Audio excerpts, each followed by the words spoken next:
Thank you so much for having me. As mentioned, I'm the landscape architect at MTO. I'm the only landscape architect. So part of my job is to be aware of anything that can affect the green space on the highways.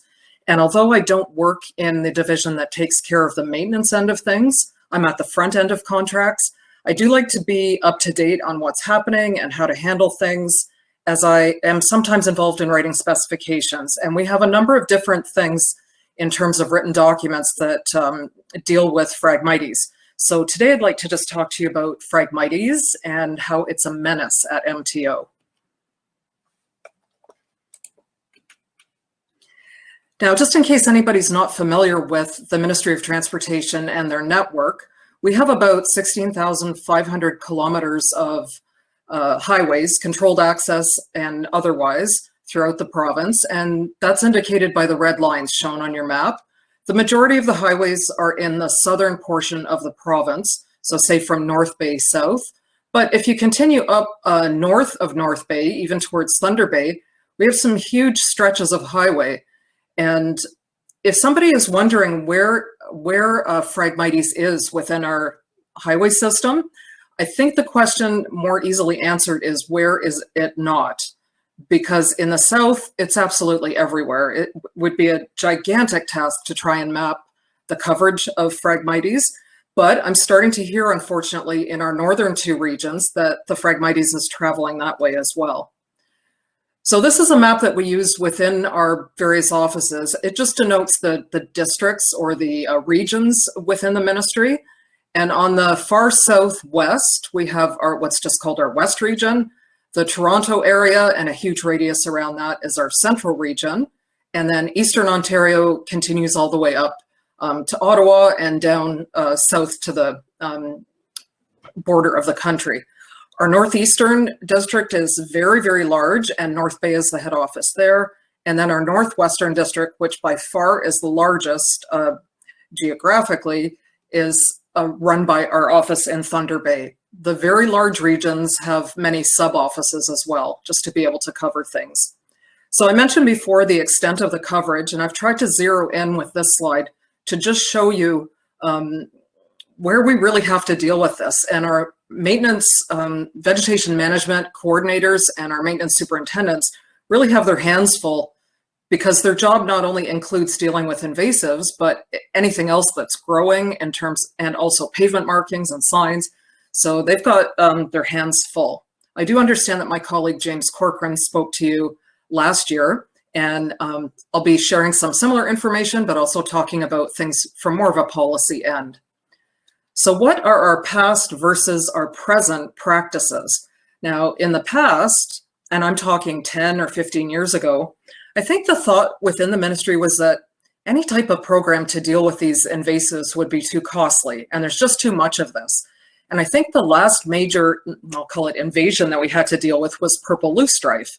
And I mean, that came to a lovely end, but many people in the public and the ministry wondered why we were even battling it. It was absolutely beautiful. And some feel the same about Phragmites. I often get asked, oh, is that beautiful feathery plant that grows on the side of the highway?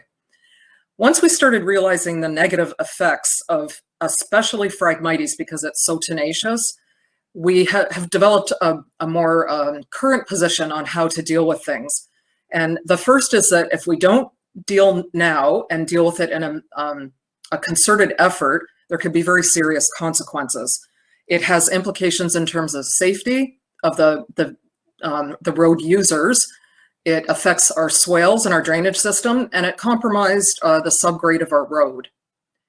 Now, why does Phragmites frequent our freeways? I think you can start to see my writing style here is fanciful, we'll say. There's many things about our freeways that Phragmites loves. And I think one of the major things is that it really loves our wettish lands that we have on either side of the highway. Just by nature of the engineering of the highway, they are graded to drain down into the swales on either side of the highway. And Phragmites just loves that condition. It also happens to love this condition, believe it or not, which is asphalt and any other of our degraded soils that we have along our highways.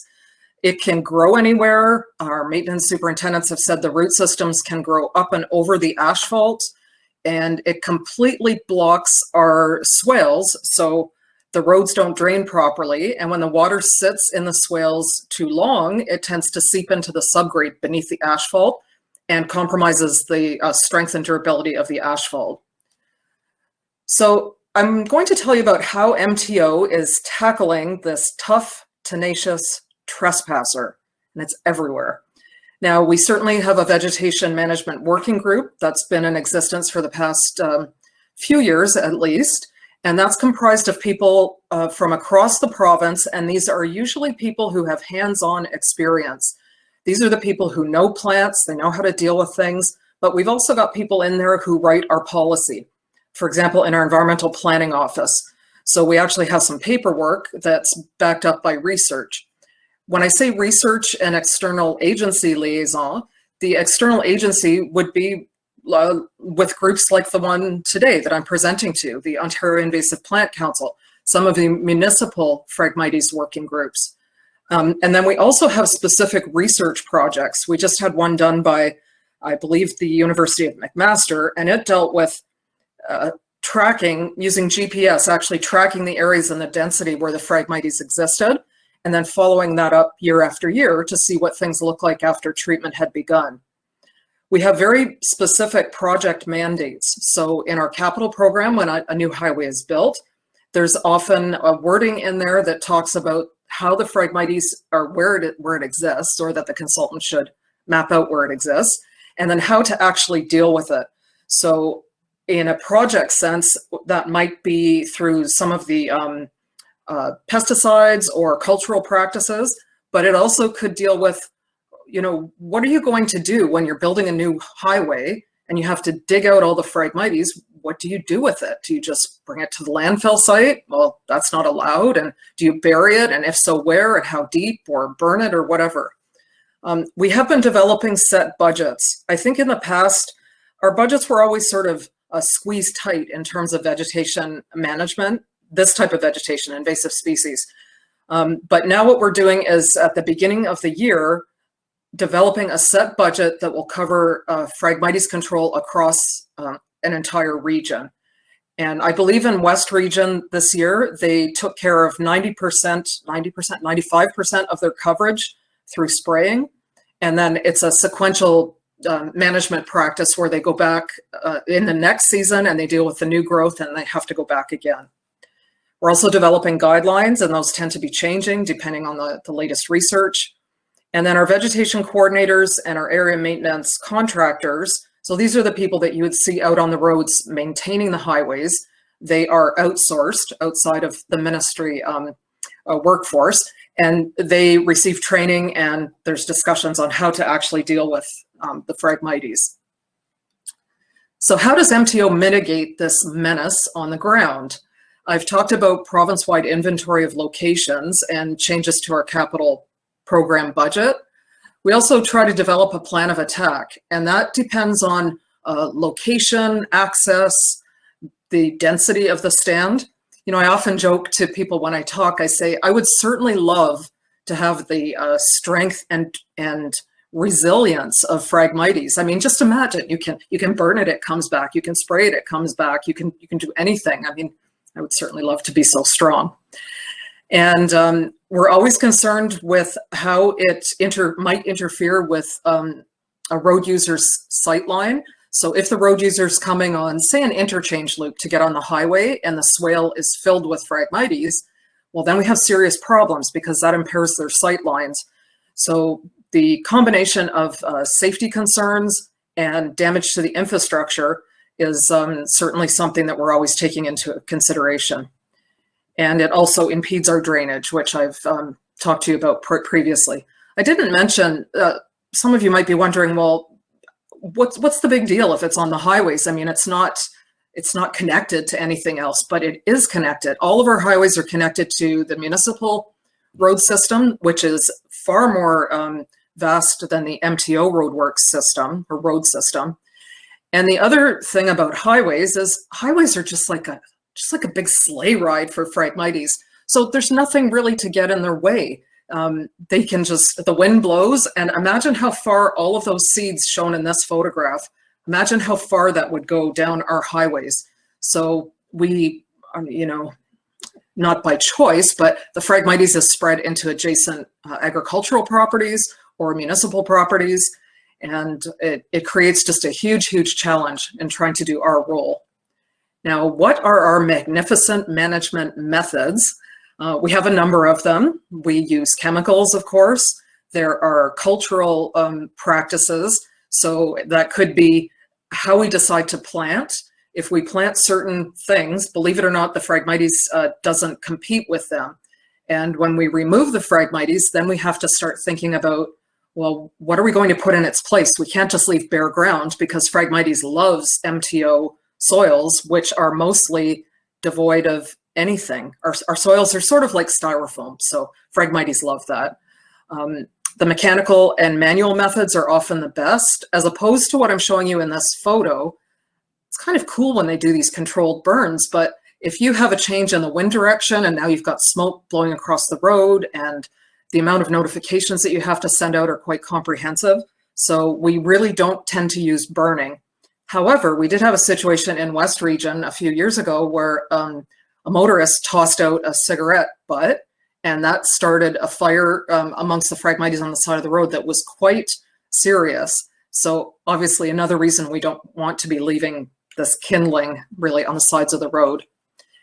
So basically, we're hoping that it's time to say farewell to our fine, fancy, fluttery foe. And I think this will be something that we always have to deal with, but we're really trying to hit hard.